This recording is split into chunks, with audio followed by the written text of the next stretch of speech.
கிருஷ்ணன் சார்பாக பூஜ்ய ஸ்ரீ அக்கா அவர்கள் சார்பாக உங்களை எல்லாம் வருக வருக என்று வரவேற்கின்றோம். கடந்த ஆண்டு நமது புவனராஜ மகாகணபதிக்கு ரஜத பந்தன கும்பாபிஷேகம் நடந்தது. உங்களுக்கெல்லாம் ஞாபகம் இருக்கும். அந்த கும்பாபிஷேகத்தில் கலந்து கொண்ட அனைத்து சிவாச்சாரிய பெருமக்களுக்கும் பூஜ்ய ஸ்ரீ அக்கா அவர்கள் ஞாபகமாக எல்லோரையும் நேராக சந்தித்து இந்த அபிரஞ்சி மகோத்சவத்திற்கு அழைப்புதழை வழங்க சொன்னார்கள். அவர்கள் உத்தரவிற்கு இணங்க நாங்கள் எல்லோரையும் அவரவர்கள் இல்லத்திற்கு சென்று அந்த அழைப்புதழை அவர்களுக்கு அளித்து எல்லோரும் இன்றைய தினம் வருகை தந்திருக்கிறார்கள். அவரவர்கள் பணிபுரியும் ஆலயத்திலிருந்து அக்கா அவர்களுக்கு பிரசாதம் எடுத்து வந்திருக்கிறார்கள். அதை இந்த நேரத்தில் அக்கா அவர்களுக்கு நாங்கள் வரவேற்கின்றோம்.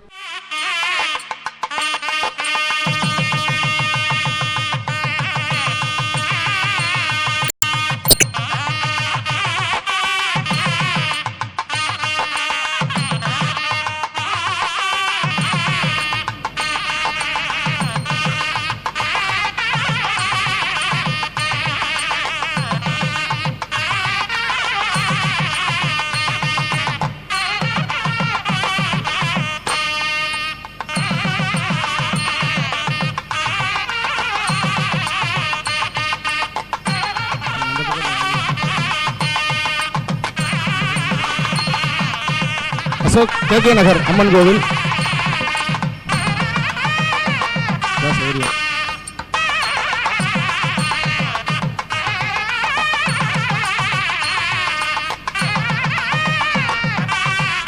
ராஜா அண்ணாமலைபுரம் கற்பக விநாயகர்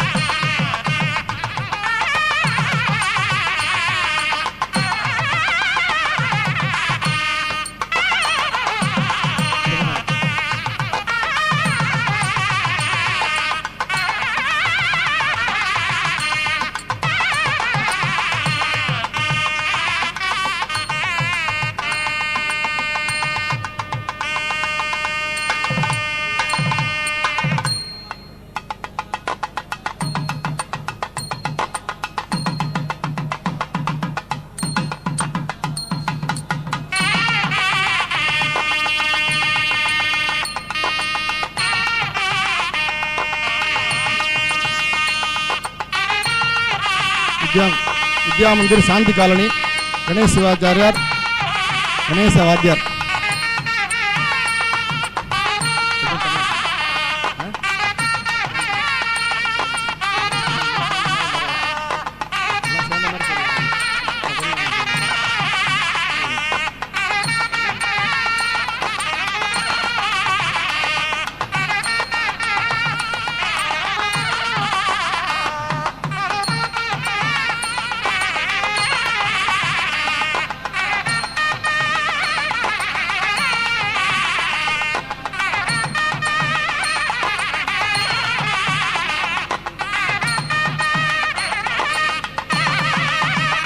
சூளமேடு சுப்பிரமணிய சுவாமி கோவில்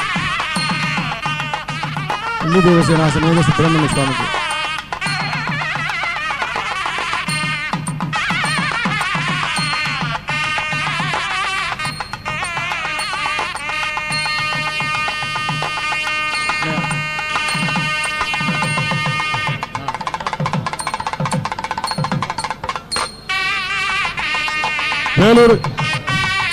வேலூர் ஜலகண்டேஸ்வரர் கோவில் மற்றும் செம்பாக்கம்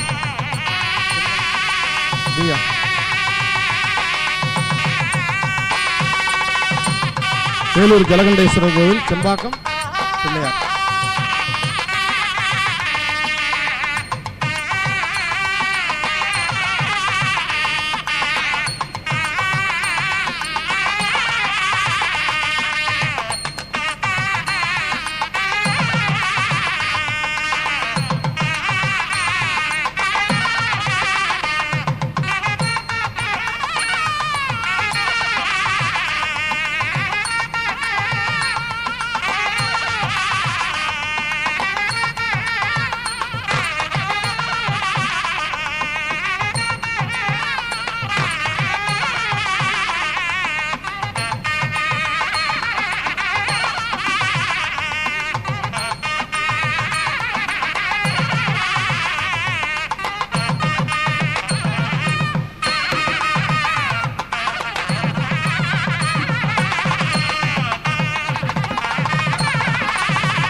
குழந்தைகள் அப்படின்னா எல்லா தெய்வமும் அங்கே வந்து தானே ஆகணும். எல்லா கோவில் பிரசாதமும் இப்போ நமக்கு வந்திருக்காங்க. இந்த புஸ்தகத்தை இதை வரைந்தவர், படைத்தவர் திரு பத்மவாசன் அவர்கள். பத்மவாசன் அப்படிங்கிற அந்த பேருக்கே படைப்பாள், பிரம்மன், அதுதான் இன்னொரு பொருள். இவர் வந்து ஒரு பெரிய லீடிங் ஆர்டிஸ்ட். ஸ்ரீ பூரணம், இந்த 25ஆம் தேதி அக்கா எழுதின பூரணம் புக்குக்கு இவர் தான் இல்லஸ்ட்ரேஷன்ஸ் பண்ணியிருக்கார். ஸ்ரீ ஹனுமத் பிரவாகம் அப்படிங்கிற இன்னொரு புக்கையும் இவர் வந்து குழந்தைகளுக்கான புக்கை பண்ணியிருக்கார். இப்போது பத்மவாசன் அவர்கள் 39, இந்த டைட்டிலே ரொம்ப அற்புதமான டைட்டில், அதை பற்றியும் அந்த புஸ்தகத்தை பற்றியும் நம்மக்கிட்ட பேசுவார். 39 அது ரொம்ப அற்புதமாக இருக்குன்னு தான் எல்லாருமே சொல்லிக்கிட்டு இருக்காங்க. அந்த பேர் வச்சது அம்பாள் தான். இந்த கலரிங் புக்கு பற்றி எங்கிட்ட சொல்லும்போது சொன்னாங்க, நிறைய புக்ஸ் வருது, ஆனால் குழந்தைகளுக்கு இல்லாமல் எப்படி, எனக்கு அது சரியாக வராது, நீ அது ஒரு எனக்கு வந்து என்னோட விழான்னா இல்லை குழந்தைகளுக்கு புக் இருக்கணும், நீ எல்லாத்தையும் பார்த்துக்கோ இதையும் பார்த்துக்கணும் அப்படின்னு சொன்னாங்க. அது வரைஞ்சி கொஞ்சம் படங்கள் பிளாக் அண்ட் ஒயிட்டில், அதுவும் பாதி தான் வரைஞ்சி எடுத்துகிட்டு போகும்போது அவங்க சொன்னாங்க, கூட ஒரு 4-5 பேர் இருந்தோம், கேட்டாங்க இதுக்கு என்ன டைட்டில் வைக்கலாம் அப்படின்னு. எல்லோரும் திருன்னு முழிச்சுக்கிட்டு இருந்தோம். அப்போ தான் சொன்னாங்க, எந்த விழா நடக்குதோ அதோடு ஒட்டி அந்த டைட்டில் இருக்கணும், 39ன்னு வையுங்கோ அப்படின்னு. டக்குன்னு யாருக்கும் புரியலை ஏன் 39 அப்படின்னு. அபரஞ்சின்னா இந்த பியூரஸ்ட் ஃபார்ம் ஆஃப் கோல்டு அப்படின்னு சொன்னாங்க அம்மா. அதுதான் இது 99.9, அது பியூரஸ்ட் ஃபார்ம் ஆஃப் கோல்டு. அதனால் அந்த பேரை வை. ரெண்டாவதுக்கு வந்து கோல்டன் ப்ரஷ் அப்படின்னு வச்சாங்க. அந்த விழாவோட சம்மந்தப்பட்டு அந்த டைட்டில் வந்தது. நேற்று வந்து அது நேற்று தான் வந்தது அந்த புக்கு. நேற்று நான் எடுத்துகிட்டு போய் அம்பாள் இருப்பாங்களா காமிக்கலாமா, ஏன்னா அது காமிக்கவே இல்லை, நான் கலர் பண்ணி ஒன்றுமே காமிக்கலை, நேரம் இல்லாததுனால காமிக்கலை. இருந்தாலும் எனக்கு என்னை ஒன்றும் சொல்ல மாட்டாங்க தைரியத்தில் நான் பிரிண்டிங்கே போயிட்டேன். நேற்று எப்படியாவது காமிச்சிடணுமே அப்படின்னு நினச்சி வந்த வாசலெல்லாம் ஒரே அலங்காரமாக இருந்தது, வாழை தோரணம் எல்லாம் கட்டி. நான் ராஜிக்கிட்ட சொன்னேன், ஏன்னா ஒரு கல்யாண வீடு மாதிரியே இருக்குது அப்படின்னு சொல்லிட்டு நுழைஞ்சேன். அம்பாள் என்னமோ ஈஸியாக எனக்கு நேற்று நீ வந்தோன்னே நான் பார்க்குறேங்கிற மாதிரி அதில் உட்காந்துருந்தா. அப்புறம் உடனே காமிக்கும்போது சொன்னாங்க, குழந்தைங்க மனசு மாதிரி அவ்வளோ அழகாக வந்திருக்கு அந்த புக்கு அப்படின்னு. எனக்கு ரொம்ப சந்தோஷமாக இருந்தது எனக்கு. அப்புறம் வெளியே போகும்போது கூட ராஜிக்கிட்ட சொன்னேன், எனக்கு நீ யாரும் தப்பாக நினைக்கக்கூடாது. அப்போ நான் சொன்னேன் ராஜிக்கிட்ட, வெளியே கல்யாண வீடு மாதிரி இருக்குது, அம்பான ஒரு கல்யாண பொண்ணு மாதிரி தான் ரொம்ப நளினத்தோடு அப்படி உட்காந்துருந்தாங்க. சொன்னாங்க திரிபங்க நிலை இந்த மாதிரி அம்பாலோடது, அந்த மாதிரி அப்படி ஒரு ரொம்ப அழகாக உட்காந்துருந்தாங்க நேற்று. எனக்கு ரொம்ப ரொம்ப சந்தோஷமாக இருந்தது. இது எல்லாத்துக்குமே அவங்க தான் காரணம். ஏன்னா அந்த பிரிண்டர் வந்து கணேசமூர்த்திங்கிறவர் அம்பாளை பார்க்காமலே அம்பாள் மேலே ஈடுபாடு கொண்டு இதை பண்ணி கொடுத்தாரு எனக்கு அந்த புக்கை. லே அவுட் பண்ண மதிராஜ் வந்து என்னோட ரசிகராகவும் இருக்கிறதுனால ஒரே நாளில் பண்ணி கொடுத்தாரு லே அவுட்டு. அவர் ஒரே நாளில் பிரிண்ட் பண்ணி கொடுத்தாரு. அப்புறம் சடனாக சொன்னாங்க, நீங்களே தான் அதை பார்த்துக்கணும் இந்த ரிலீஸ் பண்ணுறது வாங்குறது இல்லான்ட்டு. எனக்கு உடனே தோணுனது மணியன் சொல்ல அண்ணன் தான். ஏன்னா எனக்கு உரிமையோடு நான் கேட்டுக்கலாம். சொன்ன உடனே ஒத்துக்கிட்டாங்க. ஒரு ஃபோனில் தான் சொன்னேன், ஒத்துக்கிட்டாங்க. அப்புறம் நேற்று தான் ஒரு புக்கே காமித்தேன். மதிராஜுக்கும் அதே மாதிரி ஃபோனில் சொன்னேன். 2 பேரும் இன்றைக்கி வந்திருக்காங்க. ரொம்ப நன்றி உங்களுக்கு. I call upon Shri Maniyan Selvan to speak a few words. ஓம் ஸ்ரீ மதியொளி சரணம். நந்தலாலாவுக்கு ஜெய். ஸோ இந்த ஒரு அற்புதமான ஒரு வேளையில் எனக்கும் ஒரு பங்கு கிடைச்சதுன்ட்டு அதற்கு மகிழ்ச்சிக்கு அளவே இல்லை. ஏன்னா நான் வந்து நந்தலாலாவில் ஒரு அங்கமாக இருக்கிறவன். அந்த அங்கத்துக்கும் ஒரு சந்தர்ப்பம் வாய்ப்பு கிடைச்சது அப்படின்ட்டு புத்தக வெளியீட்டுக்கு மிக்க மகிழ்ச்சி. இந்த 70வது ஆண்டு ஆரம்பத்தில் அக்காவுக்கு அபரஞ்சித மகாச்சம் வந்து இது நடக்குதுன்னா அது ரொம்ப ஒரு சந்தோஷமான நிகழ்வு. ஏன்னா எனக்கு நான் அக்காவுக்கு வந்து எனக்கு ஒரு 20 வருஷத்துக்கு மேலே எனக்கு வந்து பழக்கம், ஒரு சந்தர்ப்பம் கிடச்சிது. முக்கியமாக நான் அக்கா முதல் முறை பார்க்கும்போதே அவங்களுடைய அன்புக்கும் எனக்கும் அவங்களுடைய என்னுடைய இதயத்தில் எனக்கு ஒரு இடம் பெற்றிருக்காங்க. அக்கா அப்படின்னு சொன்னால் எனக்கு முதல்ல அன்பு தான் தெரியும். ஏன்னா அவங்க அன்பாக எல்லாரோடையும் பேசுகிறது, பழகிறது எல்லாமே. கொஞ்ச நேரத்தில் 3 புத்தகத்தை வெளியிட்டப்போ ரொம்ப எல்லாருமே அதை பற்றி சொல்லியிருந்தாங்க. அந்த அன்பு நம்ம மேலே அவங்க கொடுக்கும்போது அவங்களுடைய அந்த பரிவான ஒரு இது எல்லாமே நமக்கு பரிபூர்ணமாக நமக்கு கிடைக்கிறதுக்கு ஒரு கொடுத்து வச்சுருக்கோம். நம்ம அக்கா நம்ம இந்த எந்த ஒரு ஃபங்க்ஷனுக்கும் நம்ம உறவினர்கள் நம்ம வீட்டில் ஏதாவது ஃபங்க்ஷன் இருந்தால் முதல்ல அக்கா வரணும்னு ஆசைப்படுவோம்.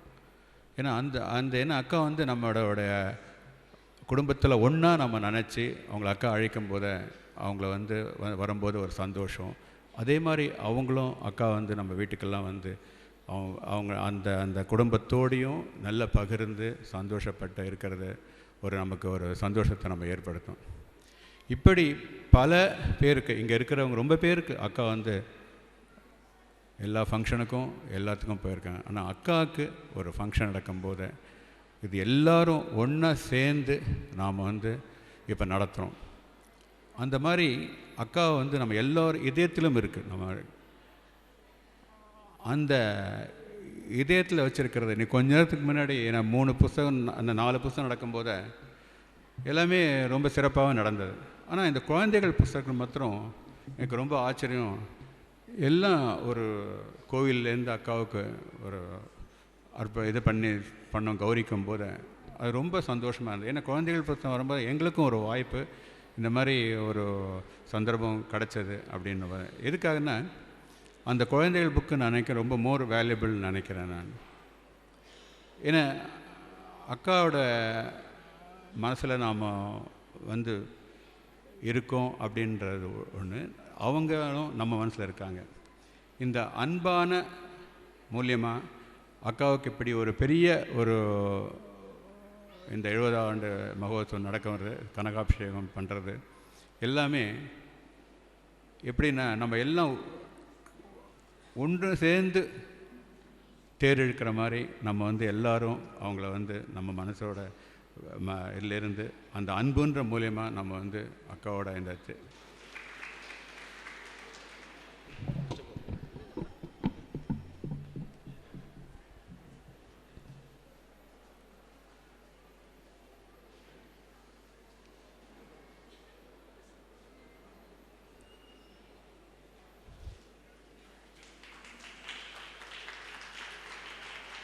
முதல் பிரதியை திரு ஆர்.சி. மதிராஜ் அவர்கள் பெற்றுக்கொள்வார்.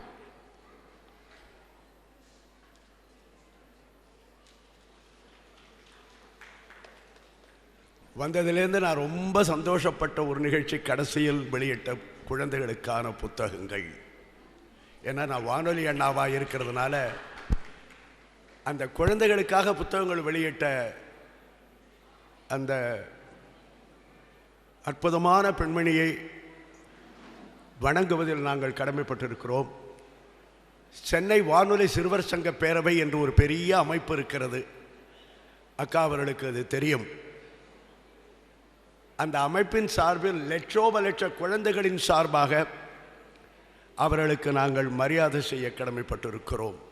காரணம், நந்தலாலா என்ற ஒரு சிறுவர் சங்கத்தை பல ஆண்டுகளுக்கு 25 ஆண்டுகளுக்கு முன்பாக அவர்கள் இல்லத்தில் மிகவும் சாதாரணமாக ஆரம்பித்த ஒரு சிறுவர் சங்கத்தின் அந்த நந்தலாலா என்ற ஒரு பெயர் இன்று இவ்வளவு தூரம் விஸ்வரூபம் எடுத்திருக்கிறது என்றால் அது ஒரு தெய்வ மகிமையைத்தான் குறிக்கிறதே தவிர வேறு எதுவுமே இல்லை என்பது என்னுடைய அபிப்பிராயம். அக்கா வீட்டு பக்கத்தில் இருக்கிற கோவில்லேருந்து பிரசாதம் இப்போ கொண்டு வந்திருக்காங்க. பிரசாதத்தை சமர்ப்பிக்கிறதுக்காக அவங்க வந்திருக்காங்க. ஸ்ரீ அகண்ட விஸ்வரூப பரிபூரண அன்பு அந்த புத்தகத்தோட பரிபூரணம் அப்படிங்கிற தலைப்புக்கு அணிந்துரை வழங்கிய விஜயா சுந்தரி அவர்களுடைய பேரண்ட்ஸ் இங்கே வந்திருக்காங்க. அவங்களும் அக்காவிற்கு தங்களுடைய அன்பு பரிசை சமர்ப்பிப்பார்கள். எல்லாரும் நம்ம அக்காவை பார்த்த உடனே வீட்டில் அம்மா கார்த்தால தான் பேசிட்டு போயிருப்போம், ஸ்கூலுக்கு போகிறதா இருந்தாலும் ஆஃபீஸ்க்கு போகிறதா இருந்தாலும். சாயந்தரம் வீட்டுக்கு வந்த உடனே அம்மாவை பார்த்த உடனே அன்றைக்கி முடிஞ்சா நடந்தது எல்லாத்தையும் சொல்லி தீர்க்கணும். அதை சொல்லி முடிச்ச அப்புறம் தான் மறுவேளை பார்க்குறோம். அந்த மாதிரி இந்த புத்தக வெளியீட்டு விழாவிற்கு பலரை அழைச்சிருந்தோம். அவள் எல்லாருக்குமே அக்காவை பார்த்த உடனே எல்லாத்தையும் தங்கள் மனதில் இருந்ததை எல்லாத்தையும் பேசணும் அப்படிங்கிற அந்த ஆர்வம் இருந்தது. அதனால் சற்று நேரம் நாங்கள் குறிப்பிட்ட நேரத்துக்குள்ளே இந்த நிகழ்ச்சியை முடிக்க முடியல. அதுக்கு எல்லாருக்கும் மன்னிப்பு கேட்டுக்கிறோம். ஆனால் இந்த நிகழ்ச்சியை எல்லாரும் ரசிச்சிருப்பீர்கள் அப்படிங்கிறத நான் நம்புகிறேன். இங்கே நிகழ்ச்சியை பார்க்க வந்திருக்கிற ஒருவர் அக்காவை பற்றி அக்காவிற்காக ஒன்று எழுதியிருக்கார். அதை படிச்சுட்டு அதுக்கப்புறம் திருமதி சித்ரா அவர்கள் அனௌன்ஸ்மெண்ட்ஸ் தொடர்வார்கள். ஒருமுகம் திருமுகம் மதியொளி நிறைமுகம் திருமுகம் அக்காமுகம் அன்பு நிறை மதிமுகம் இனிய முகம் இனி ஒரு முறை பார்க்கும் முகம் பார்த்து கொண்டே இருக்க வேண்டும் என்று துடிக்கும் என் நெஞ்சிற்கு இன்று ஒரு நல்ல முகம்தான் ஆறுதல் கிடைத்தது. மதியொளி சரணம் மதியொளி சரணம். கடல் ஒளி உன் ஒளி உள்ளொளி உன் திறன் ஒளி ஒளிக்கு ஒளியாய் மறைக்கா ஒளியாய் நிறைமதி ஒளியாய் விளங்கும் வியத்துகு மணியாய் அன்பு தெய்வமாய் அடக்கமே அணிகலமாய் அன்பின் பெருக்கை தன் கனிவு கண்களால் எல்லோரையும் ஈர்த்து செருக்ககற்றி செம்மைப்படுத்தி சீருடன் வாழ அன்பு எனும் அரிய பொக்கிஷம் ஒன்றே போதும் என்று சொல்லாமல் சொல்லி விளக்கும் அக்கா, உங்களை என்றும் அன்புடன் பணிந்து உங்கள் வழி நடக்க என்றும் என்னை வாழ்த்துங்கள். விஜயா பாலகிருஷ்ணன் அவர்கள்.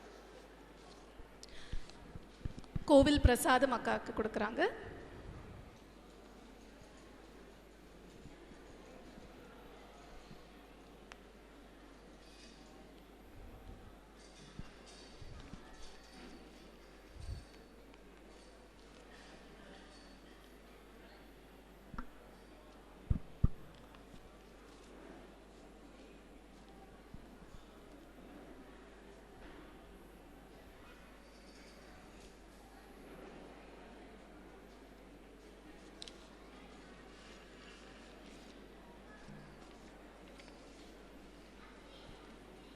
ஹர நம பார்வதீபதயே. கோபிகா ஜீவனஸ்மரணம். சத்குரு சுவாமினஹ ஜெய். வந்தே சம்புமுமாபதிம் சுரகுரும் வந்தே ஜகத்காரணம் வந்தே பன்னகபூஷணம் மிருகதரம் வந்தே பசூனாம் பதிம் வந்தே சூர்யசசாங்கவன்னிநயனம் வந்தே முகுந்தப்ரியம் வந்தே பக்தஜனாஸ்ரயஞ்ச வரதம் வந்தே சிவம் சங்கரம். சிவம் சிவகரம் சாந்தம் சிவாத்மானம் சிவோத்தமம் சிவமார்கப்ரணேதாரம் பிரணதோஸ்மி சதாசிவம். பரமேஸ்வரனுடைய ஆராதனம் இன்றைய தினம் விசேஷமாக இந்த நந்தலாலா சேவா சமிதி மூலியமாக அனுஷ்டிக்கப்படுறது. இந்த பரமேஸ்வரனுடைய ஆராதனம் எந்த காலத்தில் எந்த ரூபத்தில் எப்படியெல்லாம் அனுஷ்டிக்கணும் அப்படின்னு கேட்டாக்க அநேக விதமான ரூபங்கள் அனுஷ்டித்தாலும் கிருத்திகா சோமவாரம் மகாசிவராத்திரி மாச சிவராத்திரி பிரதோஷங்கள்னு அனுஷ்டானம் பண்ணாலும் ருத்ரேகாதசினின்னு ஒரு மகா பிராயச்சித்த கர்மா இருக்குது. ஏற்கனவே சொன்ன ஆராதனா ரூபங்கள்லாம் பகவத் பிரீதிகரமாக இருக்குது. இந்த ருத்ரேகாதசினிங்கிற மகா பிராயச்சித்த கர்மா எப்படி இருக்குதுன்னு கேட்டாக்க பகவத் பிரீதியாகவும் இருக்குது, நம்மளுடைய பாபங்களை போக்கக்கூடியதாகவும் இருக்குது. ஏன்னா மனுஷனாக ஒருத்தன் பிறந்துட்டான் அப்படின்னு சொன்னாக்க அவனுடைய வாழ்நாளில் அவனுக்கு தெரிஞ்சோ தெரியாமலோ பாபங்கள் சம்பாதிக்காமல் இருக்க முடியாது. அவனால் ஏதாவது ஒரு ரூபத்தை சம்பாதிச்சு தான் ஆகணும் அவன். ஏன் அப்படின்னு கேட்டாக்க அவன் ஜீவித்தத்துக்காகவோ ஏதோ ஒரு காரணம் பாபங்களை சம்பாதிப்பான். பாபத்தை எப்படி வகைப்படுத்தியிருக்கா அப்படின்னு கேட்டாக்க 9 தினசாக வகைப்படுத்தியிருக்கா. இந்த 9 தினசில் ஏதாவது ஒன்றில் நம்ம அவசியம் இருப்போம், இல்லைன்னு மட்டும் சொல்லவே முடியாது. என்ன அந்த 9 தினசான பாபம் அப்படின்னா மகாபாதகம், உபபாதகம், சமபாதகம், சங்கலீகரணம், மலினீகரணம், ஜாதி பிரம்சகரணம், அபாத்திரிகரணம் இப்படின்னு 9 விதமான தலைப்பில் பாபங்களை சொல்லிருக்கா. ஆனால் அதை நான் இப்போ விஸ்தரித்து சொல்ல போகிறதில்ல. ஏன்னா பாபங்களை தெரிஞ்சுக்கிறத விட பரமேஸ்வரனுடைய மகிமையை தெரிஞ்சுப்போம். நம்ம தெரியாமல் பண்ணியிருந்தாலும் இப்போ தெரிஞ்சுக்கிட்டோம்னு வச்சுக்கோங்க, அது மேலே ஆர்வம் ஜாஸ்தியாகிடும். அப்புறம் அதை விட பரமேஸ்வரனுடைய மகிமையை தெரிஞ்சுட்டோம்னா பரமேஸ்வர ஆராதனத்தில் ஈடுபாடு ஜாஸ்தியாகும். எப்பேற்பட்ட பாபமாக இருந்தாலும் பரமேஸ்வர ஆராதனம் பண்ணால் அது இல்லாமல் போயிடுறது. ஏன்னா இவருக்கு சம்ஹாரமூர்த்தின்னு பேர் இல்லையா, சிருஷ்டி ஸ்திதி சம்ஹாரம்னு சொல்லும்போது பரமேஸ்வரன் சம்ஹாரங்கிற கிருத்தியத்துக்கு அதிகாரியாக இருக்கார். எதை அழிக்கிறார் அப்படின்னா நம்மக்கிட்ட இருக்கக்கூடிய பாபங்களை அழிக்கிறார். நம்மக்கிட்ட இருக்கக்கூடிய பாபங்களை அழிக்கிறார். அப்பேற்பட்ட பரமேஸ்வரன் அவர் ஆராதனம் பண்ணால் எப்பேற்பட்ட ஸ்ரேயஸ் அப்படின்னு கேட்டாக்க, சுவாமி யார் எந்த பக்தன் கேட்டாலும் இல்லைன்னு சொல்லாமல் கேட்கறதுக்கு முன்னாடி அள்ளி கொடுத்துருவார். அவருக்குன்னு ஒன்று வச்சுக்க தெரியாது. அவருக்கு எல்லாத்தையும் தியாகம் பண்ணதுனால அவருக்கு தியாகராஜான்னு பேர். சுவாமி தியாகராஜான்னு இருக்காருன்னா என்ன அர்த்தம்? எல்லாத்தையும் தியாகம் பண்ணிவிட்டார். யாருக்குமே எது விருப்பம் இல்லை. யாருக்காவது பாம்பை கண்டா விருப்பமாக இருக்குமா? அதில் கிளி வளர்க்குறா, மீன் வளர்க்குறா, பாம்பு வளர்க்குறாளோ யாராவது? ஆனால் பாருங்கள், அவர் வச்சுட்டுருக்கார். எல்லாரும் மகாவிஷ்ணுலேருந்து ஆரம்பித்து பார்த்தீங்கன்னா சந்தனம் பூசின்னு இருக்கார், துளசி மாலை சாத்தின்னு இருக்கார், பீதாம்பரம் போட்டுருக்கார். இவர் புலித்தோலை கட்டிண்டு சுடலை விபூதி எடுத்து பூசின்னு இருக்கார். ருத்ராட்ச தாரணம். சுவாமி இந்த மாதிரி எல்லாருக்கும் எல்லாத்தையும் கொடுத்துட்டு யாராலையும் விரும்பப்படாத வஸ்து எதுவோ அதை தான் வச்சுன்னு இருக்கார். எதை கண்டா பயமோ அதை தான் வச்சுன்னு இருக்கார். இவருக்கு சம்ஹாரமூர்த்தின்னு சொல்கிறா. இவர் காப்பாற்றுற தொழிலும் இவர் பண்ணிருக்கார். சிருஷ்டி ஸ்திதின்னு சொல்லக்கூடிய ஸ்திதி கிருத்தியத்தையும் பண்ணிருக்கார். எப்போ பண்ணார்னா, க்ஷீராப்தியை மர்தனம் பண்ணி அமிர்தம் வரணும்னு நினச்சபோது தேவாசுரால் பண்ணுறா. அமிர்தம் தவிர மீதி எல்லா வஸ்துக்களும் வந்துட்டுருக்கு. பஞ்சகல்யாணி வருது, காமதேனு வருது, மகாலட்சுமி வரா. ஒவ்வொருத்தரும் ஒன்று எடுத்துன்னு போயிட்டா. யாருமே எதிர்பாராத போது ஒன்று வந்தது, ஆலகால விஷம். அது வந்தவுடனே அப்படியே கடையிறத போட்டால் 2 பக்கம் எல்லோரும் ஓடி போயிட்டா. யார் இருந்தா அப்படின்னா பரமேஸ்வரன் மட்டும்தான் அங்கே இருந்தார் சாட்சியா. பரமேஸ்வரனுடைய பத்னியாக பராசக்தி இருக்கா. சுவாமி பார்த்தார், இப்படி ஆலகால விஷம் வந்திருக்கு, இது எங்கே வச்சா ரொம்ப சேஃபாக வைக்க முடியும்? தேவதைகளை பொறுத்த வரைக்கும் நம்ம எல்லோரும் குழந்தைகள் தானே. நம்ம அதில் ஒரு கத்தியோ அருவாமனையோ குழந்தைகள் கையில் படாமல் ஜாக்கிரதையாக ஒசரமாக வைக்கிற மாதிரி இது எங்கே வச்சா ஜாக்கிரதையாக இருக்கும்னு பார்த்தார். சுவாமி தன்னுடைய வயத்தில் வச்சுக்கிறது தான் ரொம்ப சேஃப்டியான பிளேஸுன்னு விஷத்தை எடுத்து குடிச்சுவிட்டார். பராசக்தி பார்த்தா, இந்த 2 கண்டாம் பிராமணனாக இருக்கார், இவர் சொன்னதும் இவருக்கும் தெரியல, சொன்னாலும் புரியலையேன்னு சொல்லி விஷத்தை போய் கழுத்தை பிடிச்சுவிட்டா. அது கீழே இறங்கக்கூடாது அப்படின்னு. அந்த விஷம் இந்த ஸ்ரீகண்டன் இங்கே தங்கிடுத்து.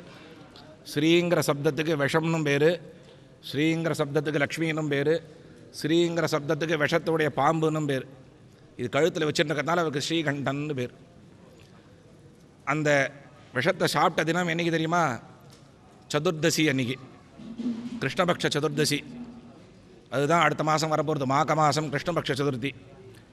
விஷத்தை சாப்பிட்டுட்டா என்ன பண்ணணும்னா, அதுக்கு மருந்து என்னன்னு கேட்டால், தலையை கழுத்து கீழே படுக்கக்கூடாது. தலை கீழே படுத்தணும்னாக்க விஷம் தலைக்கு ஏறிடும், பிராணன் போயிடும். அதனால் கண் முழிச்சுருக்கணும். அந்த ராத்திரி ஃபுல்லாக தூங்காமல் கண் முழிச்சுருக்கணும். அந்த தினம்தான் சிவராத்திரி. சுவாமி அன்னைக்கு முழிச்சுருக்கிறதுக்கு அவருக்கு பிரீதிகரமான அபிஷேகம், ருத்ர ஜபம் இதெல்லாம் பண்ணிட்டுருக்கா. பரமேஸ்வரன் முழிச்சுருந்து அன்றைக்கி ஃபுல்லாக பக்தர்களை ரட்சிக்கிறதுக்காக விஷத்தை கழுத்தில் வச்சுட்டு காப்பாற்றியிருக்கார். இந்த லோகத்தையே காப்பாற்றிருக்கக்கூடிய ஸ்திதி கிருத்தத்தையும் பரமேஸ்வரன் பண்ணார். அந்த பரமேஸ்வரன் இன்றைக்கி ஆராதனை பண்ணுறோம் அப்படின்னு சொன்னால் எதுக்கு பண்ணோன்னா, மனுஷனாக பிறந்த நம்ம தெரிஞ்சோ தெரியாமையோ பண்ணியிருக்கக்கூடிய பாபங்கள்லாம் இல்லாமல் போகணும். சந்தியாவந்தனம் பண்ண கர்மாலேயே பாபங்கள்லாம் போயிடுறதே அப்படி இப்படிங்கிற. தினமே தான் வெள்ளி பாத்திரங்களெல்லாம் தேய்ச்சி வைக்கிறோம் பூஜையில். இருந்தால் கூட விசேஷ பூஜை வந்தால் பாலிஷ் பண்ணுறோம் இல்லையதே, அதுபோல் இது. தினமே சந்தியாவந்தன கர்மாக்கள் பண்ணாலும் கொஞ்சம் கொஞ்சம் ஒட்டின்றிருக்கிற அழுக்கு கூட இல்லாமல் இருக்கணுங்கிறதுக்கு பாலிஷ் பண்ணுறா போல் ஒரு மகாபிராயச்சித்த கர்மாவாக இந்த ருத்ர ஏகாதசினி இருக்குது. இந்த 9 தினசான பாபத்தில் ஒரு பாபம் இருந்தால் கூட நம்மளை ஒட்டின்றிருக்கோம். அது எப்படி போகும் அப்படின்னு கேட்டால், ஒரு 4-5 மகரிஷிகள்லாம் சேர்ந்து ஆலோசனை பண்ணால் எந்த கர்மாவை பண்ணால் இவளுக்கு இந்த பாபம் இல்லாமல் போகும் அப்படின்னு. அவள் சொல்கிற அந்த ஸ்ரீருத்ரத்தை திகம்பரனாக விபூதியை பரப்பி அது மேலே உடம்பு ஃபுல்லாக விபூதியை பூசிண்டு படுத்துண்டு ருத்ரம் சொன்னாக்க ஒரு தடவை சொன்னால் பாபம் போயிடும். அதுக்கு நமக்கு மனசு இடம் கொடுக்காது. திகம்பரனாக விபூதி மேலே படுத்துக்கணுன்னாக்க நமக்குள்ளே ஒரு அகம் இருக்கும் இல்லையோ, எனக்கு ஒன்றும் பாபம் இல்லை, அவன் ஏதோ சொல்லிட்டு இருக்க, அவனுக்கு தான் பாபம் விடுவோம் டக்குன்னு. அதோடு இல்லை, சரி எனக்கு ருத்ரன் தெரியாதே என்ன பண்ணுறது, சரி, அடுத்தது சொன்னார், இன்னொன்று வைக்கிறேன் அதுக்கு பாருங்க அப்படின்னு. ஒரு தடவை விதி வைத்தா காசி யாத்திரை போயிட்டு வாரினார். காசி யாத்திரைன்னா ஆற்றுலேருந்து நடந்தே போகணும். நடந்தே போய் அங்கங்கே சமைச்சு சாப்பிட்டுட்டு அண்டண்ட அனுஷ்டானத்தை பண்ணிட்டு வாரணாசி க்ஷேத்திரத்துக்கு போய் எங்கள் கங்கையில் மகாபிராயச்சித்தை சங்கல்பம் பண்ணி ஸ்நானம் பண்ணணும். இது நடக்குமோ? இப்போது இதுவும் நடக்காது. அப்போ என்ன தான் பண்ணுறது அப்படின்னு கேட்டால், இந்த ருத்ரேகாசினின்னு சொல்லக்கூடிய இந்த மகாபிராயச்சித்த மந்திரத்தை 11 பிராமணாவை வச்சுட்டு ஸ்ரீருத்ரத்தை 11 தடவை ஜபம் பண்ணு. அதில் என்ன விசேஷம்னா, ருத்ர ஜபத்தில் மத்திய அன்வாகத்தில் மத்திய பதமாக பஞ்சாட்சர மந்திரம் இருக்குது. இந்த பஞ்சாட்சர மந்திரம் உள்ள தூய்மைப்படுத்துறதுக்கு உயர்ந்ததான மந்திரம். அதனால தான் அந்த காலத்தில் ஸ்திரீகள்லாம் 40 வயசானால் சூரிய நமஸ்காரம் பஞ்சாட்சர மந்திரம் உபதேசம் பண்ணிப்பாள். இப்போ சரீரத்தை சுத்தம் படுத்துறதுக்கு ஏதாவது தேய்ச்சி குளிச்சு விட்றோம். உள்ள ஆத்மஸ்வரூபத்துக்கு மேலே அந்தர்யாமியாக இருக்கக்கூடிய பரமாத்மாவை நம்ம கண்ணுலேருந்து மறைக்கக்கூடிய இந்த பாவங்களெல்லாம் தேய்ச்சி குளிப்பாட்டுறதுக்கு என்ன மந்திரம் பண்ணுறதுன்னா பஞ்சாட்சர மந்திரம் தான். அதை பக்தியோடு பண்ணு அப்படின்னு சொல்கிறேன். இந்த பக்தின்னு சொல்லும் பொழுது மகாராஷ்டிரா தேசத்தில் இருந்த ஒரு பக்திமானை பற்றி ஞாபகம் வருது. நாமதேவர்னு ஒரு மகான். பாண்டுரங்க பக்தியில் ரொம்ப தலை சிறந்தவர் அவர். பொறுமையினுடைய அவதாரம். கோபங்கிறதே அவர்கிட்ட கிடையாது. எப்போவுமே சாதுக்களை கண்டா ஒரு குணம், அவளை ஹிம்சிச்சு பார்க்கணும்னு இதராளுக்கு. அப்படி வரும்பொழுது ஒரு மிலேச்சன் என்ன பண்ணால், அவர் வர்ற வழியில் ஒரு கட்டடத்தில் உட்காந்துண்டு அந்த உப்பரிகையில் வாயில் தாம்பூலத்தை போட்டுண்டு அவர் மேலே துப்பினான். இது கார்த்தால 6 மணிக்கு நடந்தது. அவர் இப்படி துப்பினோன்னா ஒரு வஸ்திரத்து மேலே அது பட்டுது. யார் துப்பினான்னு எதுவும் மேலே பார்க்கல. அவர் திருப்பியும் கோதாவரிக்கு போனார், ஸ்நானம் பண்ணார், நெத்திக்கிட்டார், திருப்பியும் ஜனம் எடுத்தார், திருப்பியும் வந்தார்.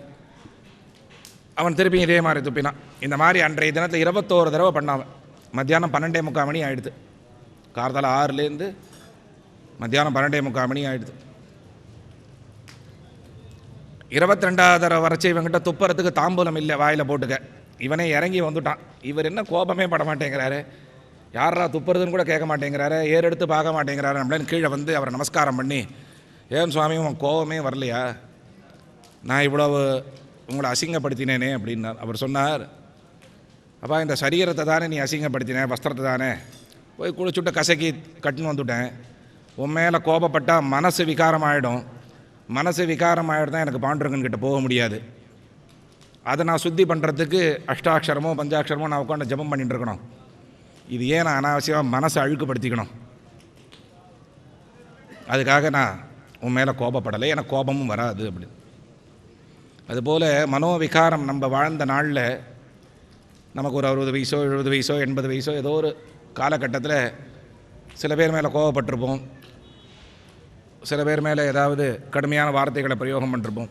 ஏதோ காரியக்கிரமங்கள்னால மனசு விகாரப்பட்டிருக்கும், அழுக்காயிருக்கும். மனசே கோணலாக தான் இருக்குது. யாருக்காவது நேரம் இருக்கோ? லலிதா சஹஸ்ரநாமத்தில் அம்பாள் சொல்கிறா பாருங்க, மனோரூபேக்ஷு கோதண்ட பஞ்சதன் மாத்திர சாயகா. ஏன்னா அவள் கையில் ஒரு கரும்பு வில் வச்சுட்டுருக்கா. அது எந்த ரூபத்தில் இருக்குன்னா உன் மனசை போல் இருக்குங்கிற அம்பாள். அப்படி கரும்பு வளைஞ்சி தானே இருக்குது, ஸ்ட்ரெயிட்டாக நிற்கிறது ராஜதண்டம் மாதிரி இல்லையே, உன் மனசு போல் இருக்குங்கிற. மனோரூபேக்ஷுகோதண்ட, இக்ஷுகோதண்டம் மனசு போல் இருக்குது. இதுபோல் மனசு நேரம் இருக்க மாட்டேங்கிறது, அப்படி வளைஞ்சி தான் போகிறது அப்பப்போ. இது ஏன் காரணம்னா, நம்ம ஈடுபட்ட பிரபஞ்சத்தில் இருக்கக்கூடிய பலவிதமான